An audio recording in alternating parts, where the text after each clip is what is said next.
There we go. All right, so what we're doing today is we're going to do a little bit more on functions as well as what's called importing modules. So what importing modules is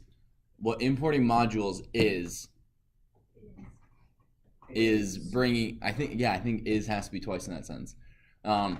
It's basically loading code that's already written to do things that you don't have to.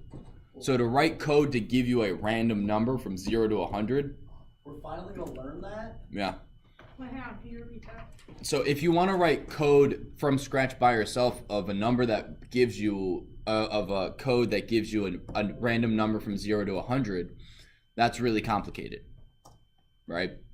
The people at Python have already wrote all of these programs and all of these things that you don't have to. All you have to do is what's called importing the module and then calling a specific function.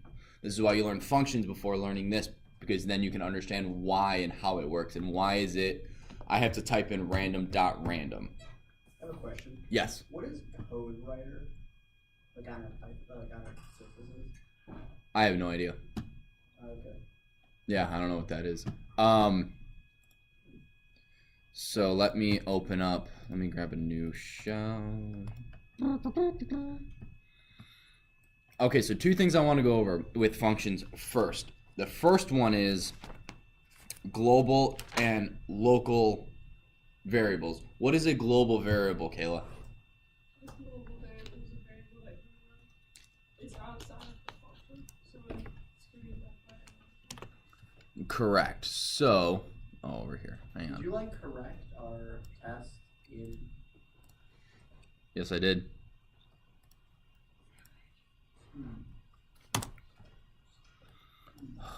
Okay.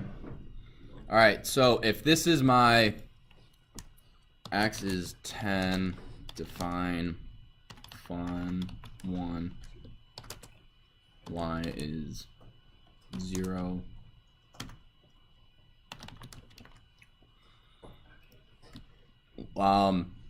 Which one of these is a local variable, Perry, and which one's a global variable?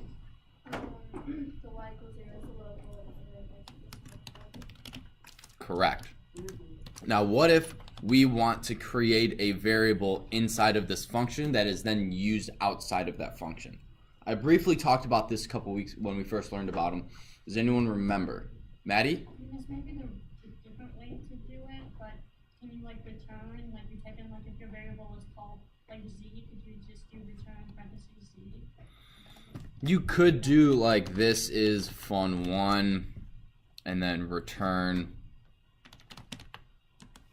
y. You could do it that way, and then z becomes whatever this is.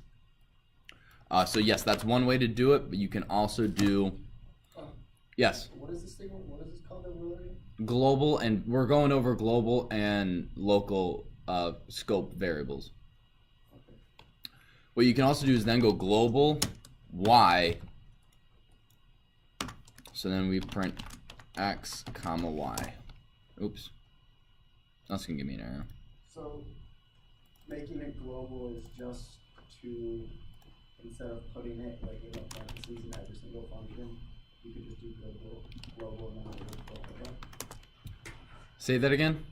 Instead of putting it in the parentheses for every function you have in your code, you could just do global and leave it for all of them. Mm-hmm. Okay. So here we go. Here's x comma y.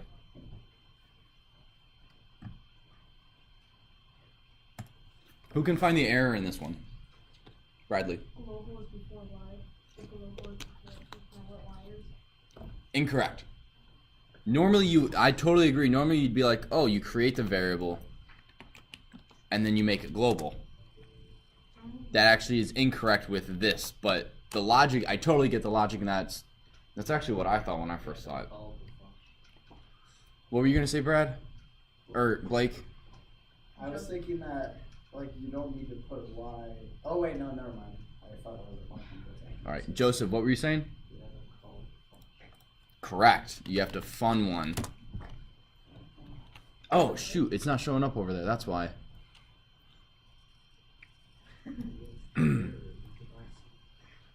Yeah, you got. Critical error. That's impressive that you didn't even get to see the error, and you're like, whoa, I know, that's cool. So, before it was saying y is not defined. Because we never ran through this code because we never called the function. Does that make sense? Without this, we're going to get y is not defined. Does that make sense? Yes, no, maybe so. Yeah. Okay. So then when you run it, then that allows y to be a global variable. Any questions on that? That's just a little, yes, Brad. Why make something global in a local file instead of just making it global to begin with? Because it could, let's say this is taxes, right? We're gonna calculate our taxes. Oh. And so user is, no, let's do income.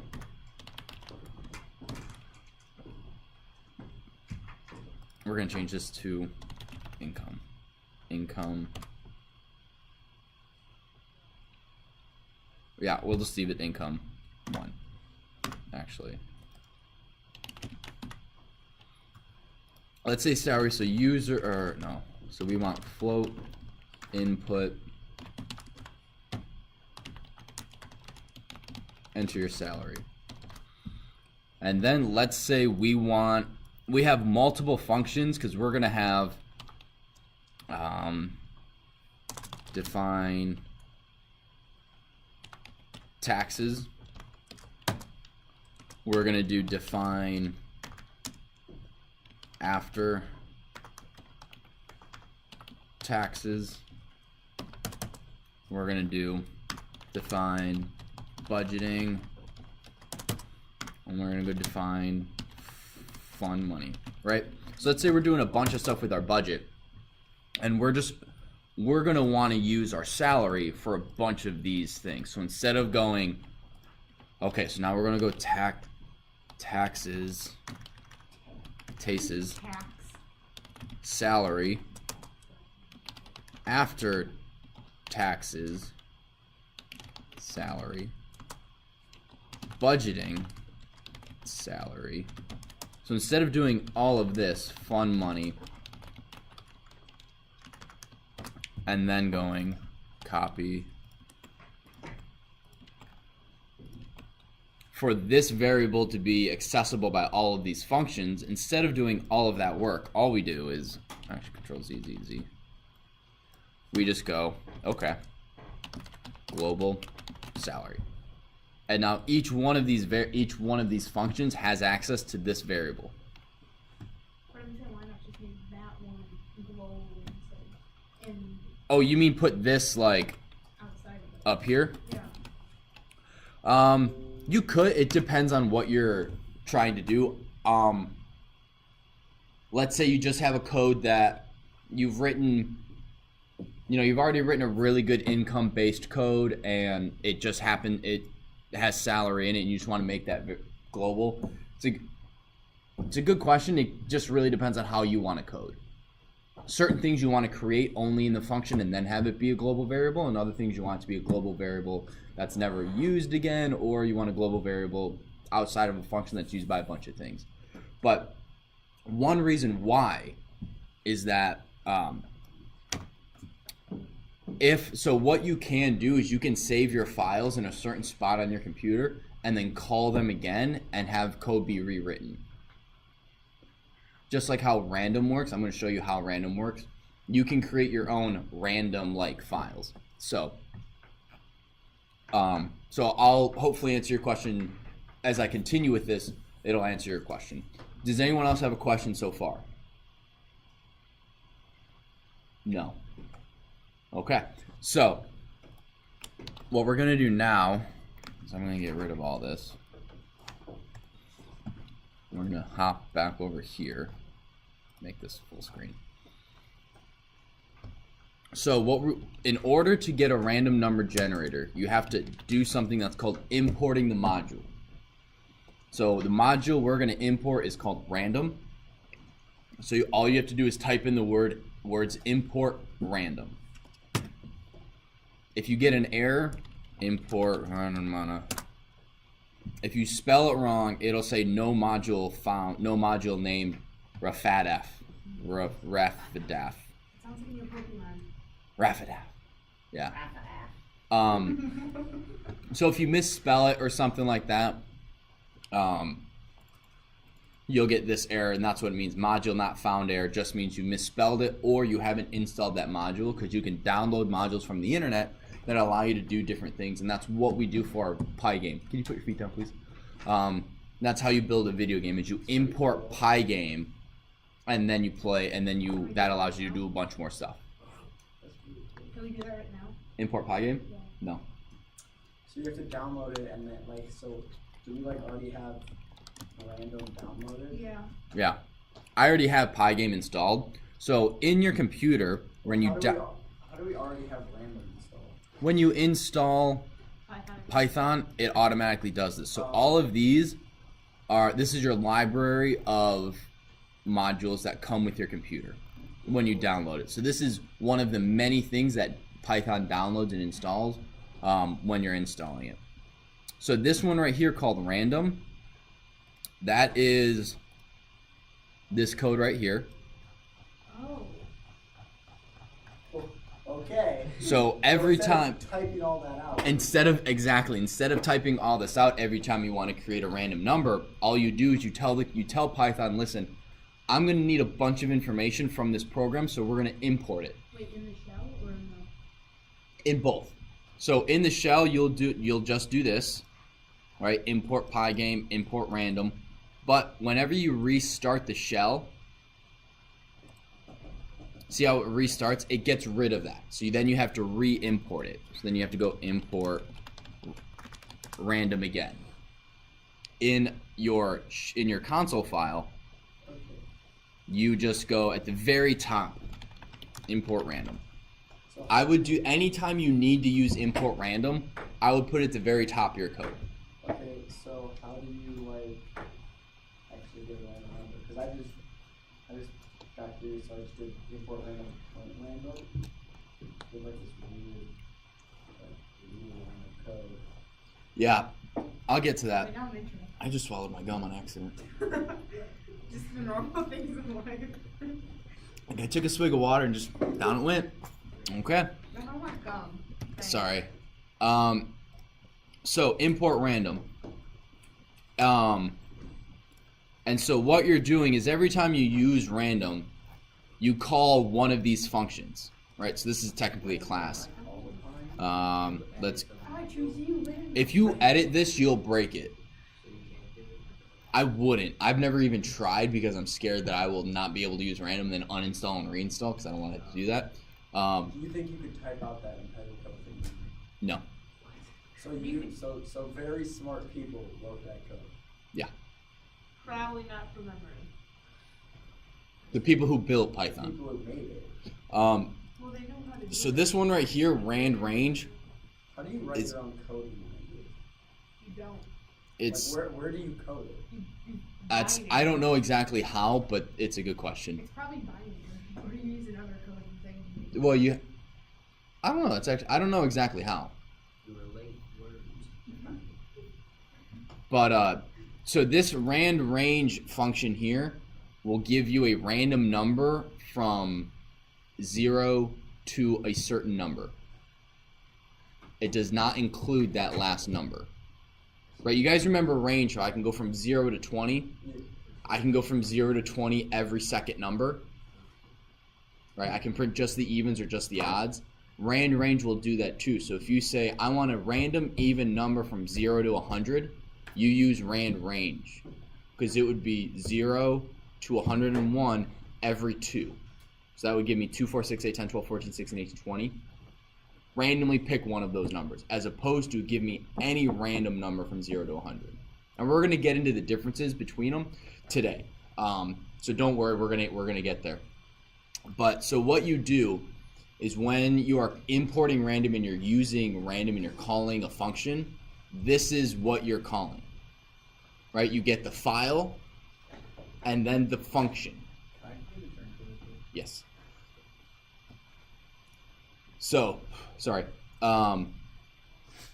Does that make sense? I right? You're telling the computer, you're telling Python, listen, import all the information from the random file, then go where we want to use the rand range function. So now we're importing this information basically. Does that make sense? So how do you actually get a random number? Blake had to leave for this. So we do random, if I could spell, random again. So we're telling the computer we're using this information. We're using this file.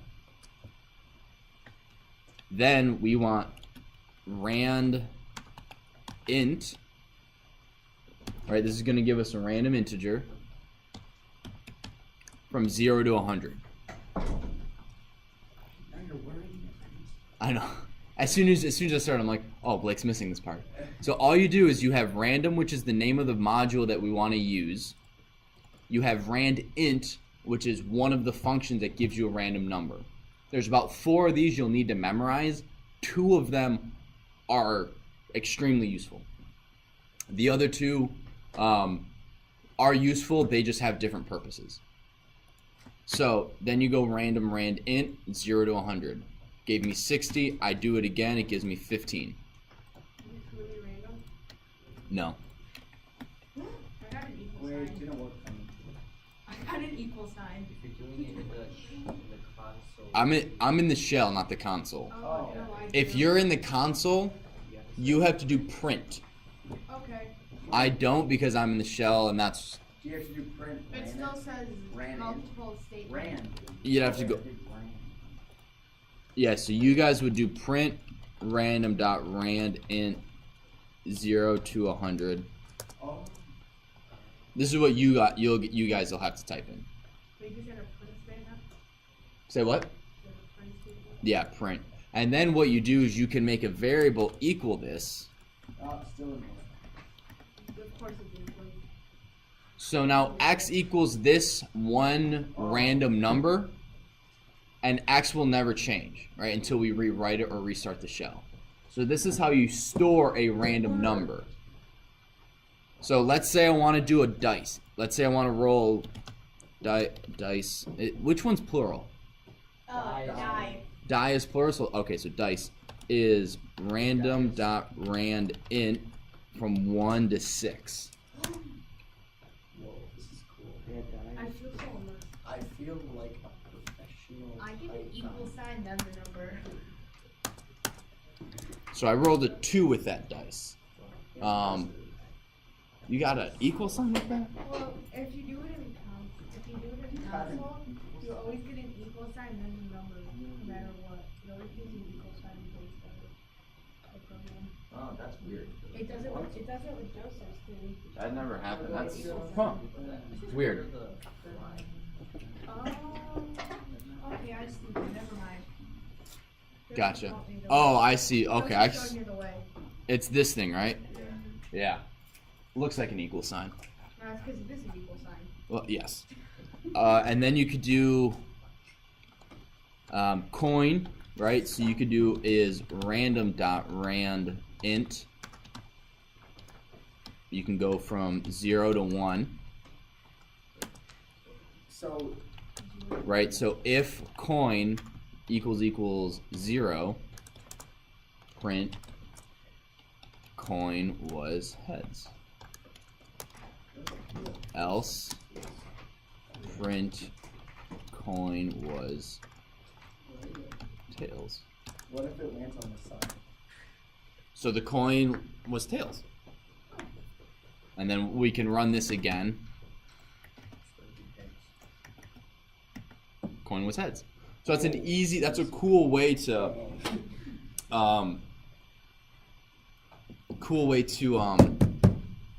use random. So you can use dice, you can then do 50-sided die. You could say, I'm gonna pick a random number, now you need to guess it type thing. Maddie? So when you're like doing like the rand int, it does do the last number. It includes it, yes. So rand int, guys, if I have 0 and 1, will be both 0 and 1. Includes it. If I have 0 to 100, it's numbers 0 to 100. Okay, question. Yes. So, if we wanted to do this multiple times, would we have to redo the code multiple times? So like You'd have to use a loop. a loop, okay. So for x in range 10, print random dot rand int 0 to 100.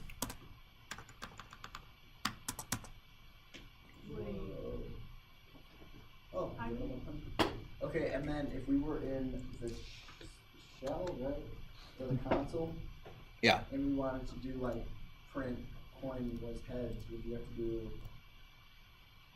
Would you just do the same thing that you did? Yeah. So I'll come over here and let's go dice. Let's go for x in range. Let's just do this 5 times. Let's roll a dice 5 times.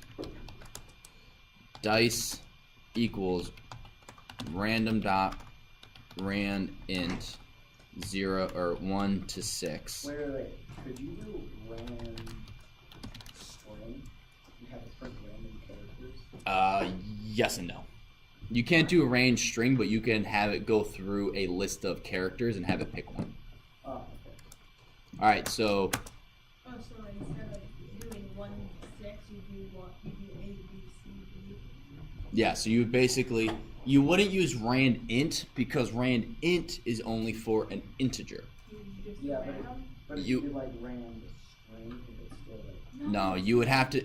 I'm gonna get to those. We're gonna get to all the. Can you go back up so I can see what you just did?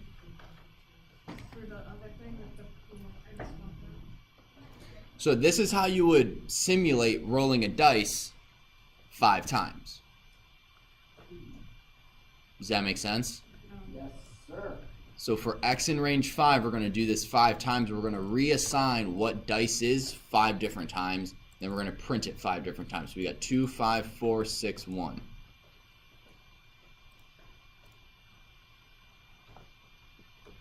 I was quiet. What's going on? People are learning.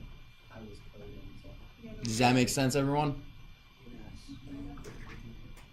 All right, so what would be a way, so what I want you guys to do real quick is rewrite this, but with a while loop, have it run 5 times. And I'll walk around and take a look. With a while loop. While what? That's for you to decide. I made a pun. What? While what? I made a pun. I didn't get it. It's really bad. So you I also did not do Oh, that's fine. I make bad puns all the time. All right, so yeah, half this class. Functions are fun. No, they're not. Fun strings. Python likes string more than a cat. No, that's a crazy Nice. See, whatever. What? Cause whatever. Never mind. word. Nobody else gets that. All right, so I'm gonna walk around, take a look. I think I'll just leave the video running. Pass it on word 5 times. Yep. So basically, write a loop. Write a while loop that runs 5 times. However you want to do that is up to you. I don't care.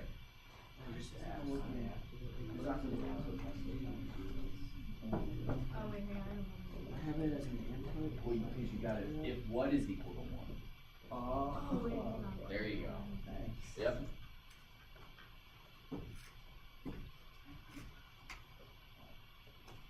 I'm really making wrong choice, but I forgot now.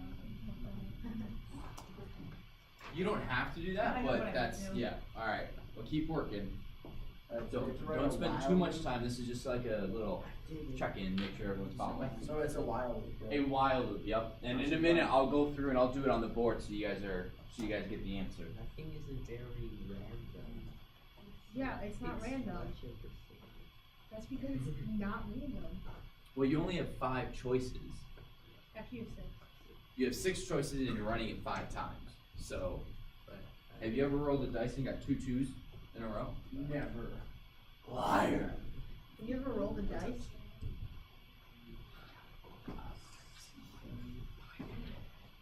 I still screw up on Okay, I rolled 4 3 times. Yeah, dice are tricky.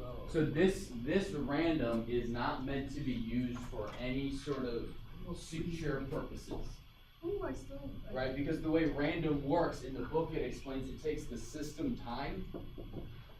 When the moment you import Python, you import random, it checks the system clock, your computer clock, and uses that to get the random numbers, to create the random numbers. And you can force Python, you can force random to use a certain, what's called a seed, and it will always give you the same random numbers.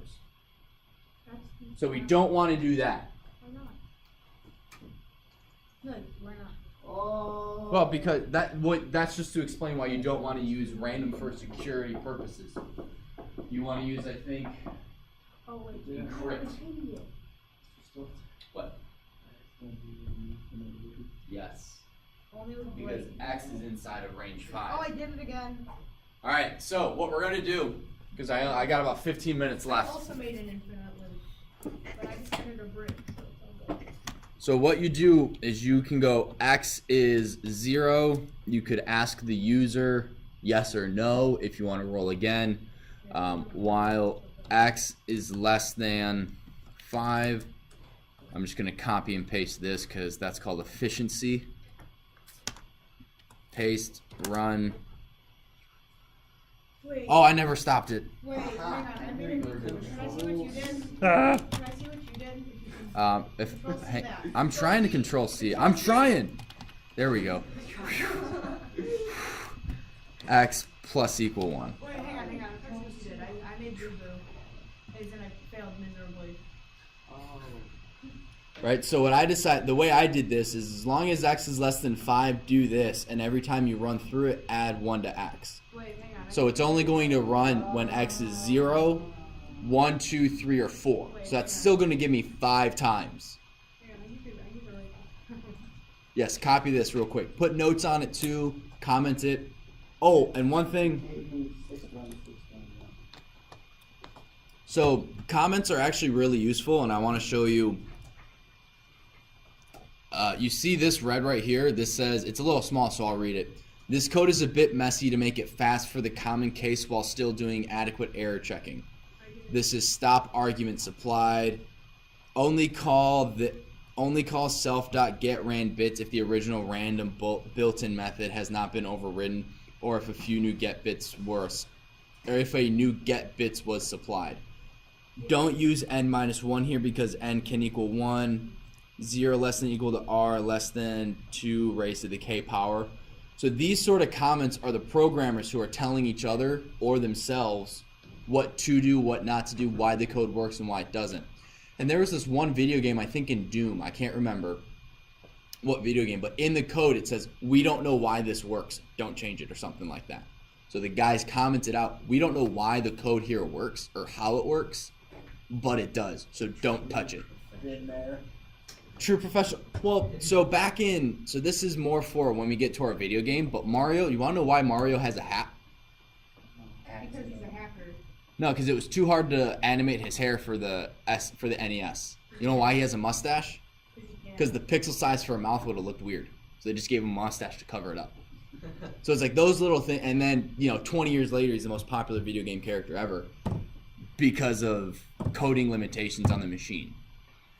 That sort of stuff I think is just so cool. Yes, Can you go back to the other Brad. thing? Yes, sorry. Yes, the other thing.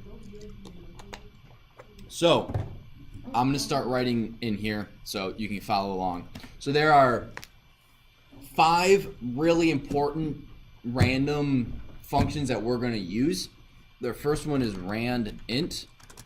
The next one is rand range. The next one is random. The next one is choice. The next one is uniform, and the next one is random. So these are all really important. These 3 you will use the most.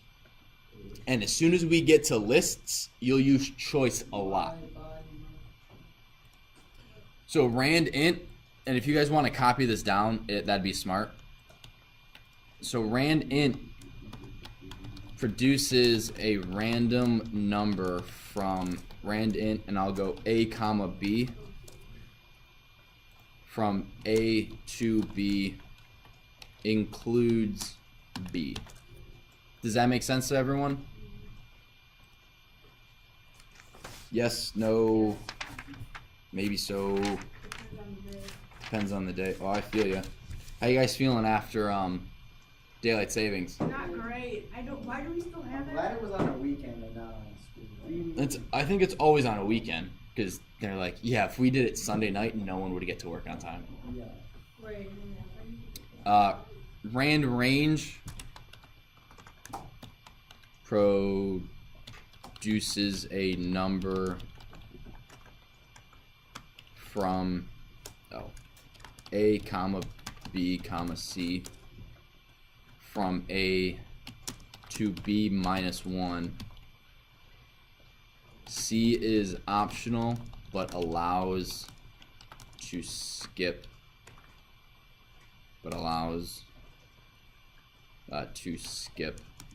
numbers. And I'm going to go through and give you examples of these. I just want to write these down first. So a choice randomly chooses an element from a list. Now this one, I'm not really going to explain how a list works or what it is. A list is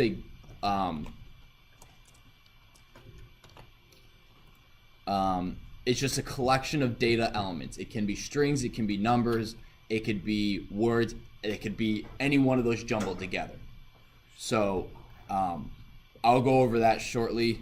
Uniform, this one I always forget because you don't use it too often. Wait, why does it not? Well, one of them gives you just a random, a decimal point from 0 to 1, and one of them gives you a float from 0 to A, from A to B, and I can never remember which one does which. Random. Okay, so uniform produces a random float number from A to B. Oh, okay. Wait, then how many decimal places? It's like 12. Oh. Wow. So you will want to format this one for sure. But you don't have to. So like even if you do 1 to like 7, it's like It's basically, thousands of different options. Yeah. well, it would be 10 to the 12th times 7. Wow. Yeah, so that's a lot. So like I said, we're gonna print these so you guys can see what they display. I just want to get everything in the here, so I'm not always constantly checking back with the book. And uniform Whatever you're doing. oh yeah, random, thank you, produces a float, random float between 0.0 and 1.0, not including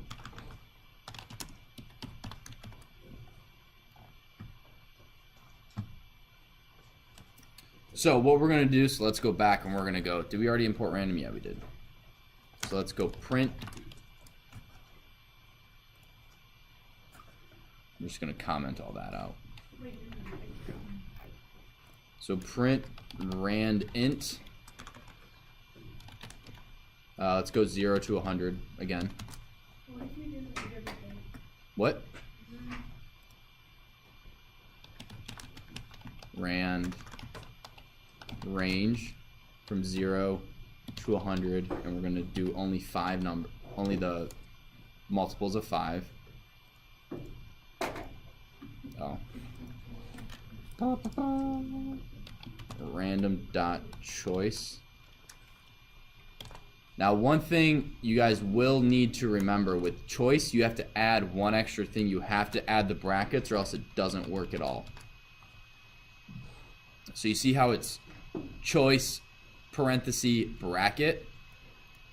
In here, you can go 1, comma 2, comma 3, comma 3, comma, hello, slash by. And then uniform print random dot uniform from 5.0 to, let's go 10.0. And then the very last one, random dot random. This one doesn't need, you don't need parameters, because it will only give you a number from 0 to 0 to 1.1. So let's also go, I'm just gonna add print rand int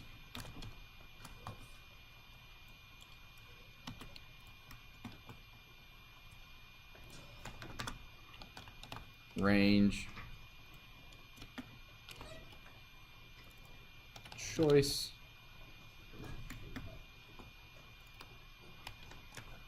uniform. Now, does everyone have these copied down? Maybe, possibly. Possibly. Oh, I tried uniform. So I'm gonna run this. Oh, because I forgot to do random dot rand int. There we go. So rand int gave us a number, gave us 96. That's within 0 to 100.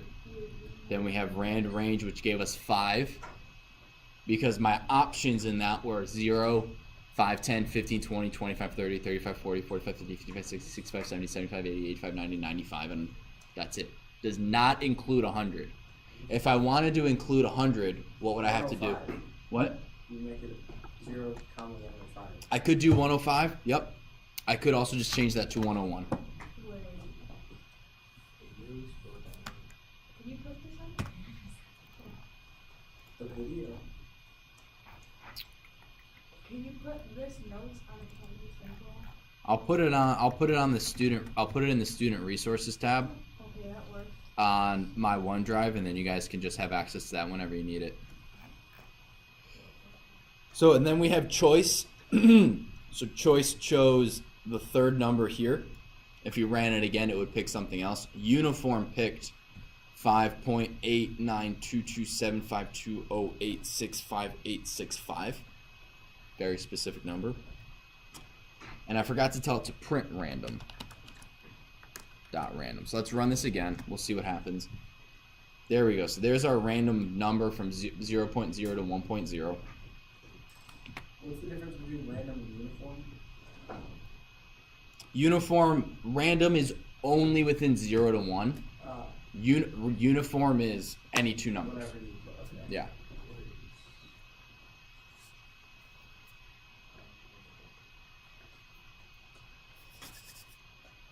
You guys have any questions? What's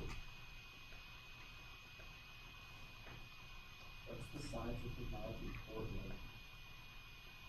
It's the courtyard and the science and technology wing, Why is there not a vertical garden if that was pretty sick?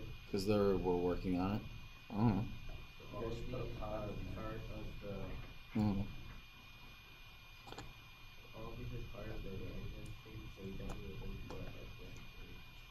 Say that again.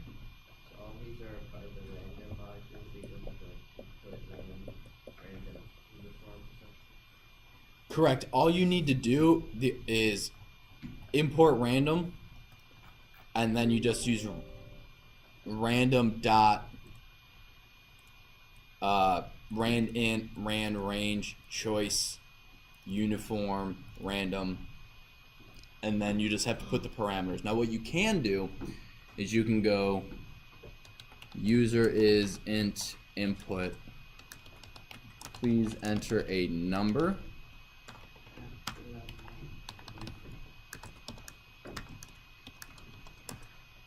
User 2 is int input, please enter another number. right? And now I can do, instead of 0 here, I can go user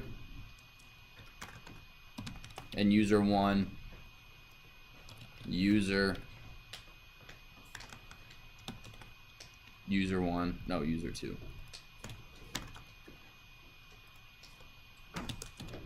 So then we'll run it. Please enter a number.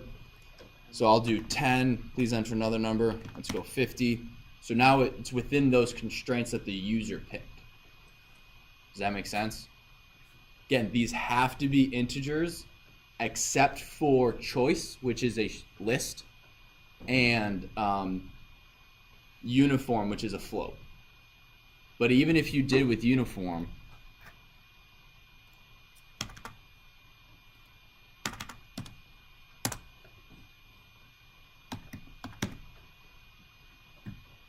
it will still, if you, with uniform, if you just do integers, it still works, but if you do it as a float, it allows you to say, no, you get from 5.7 to 6.5, a random number. You're like, oh, that's very specific. Yes, it is.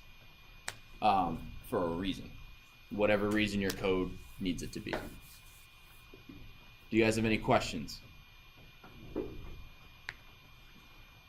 No? All right.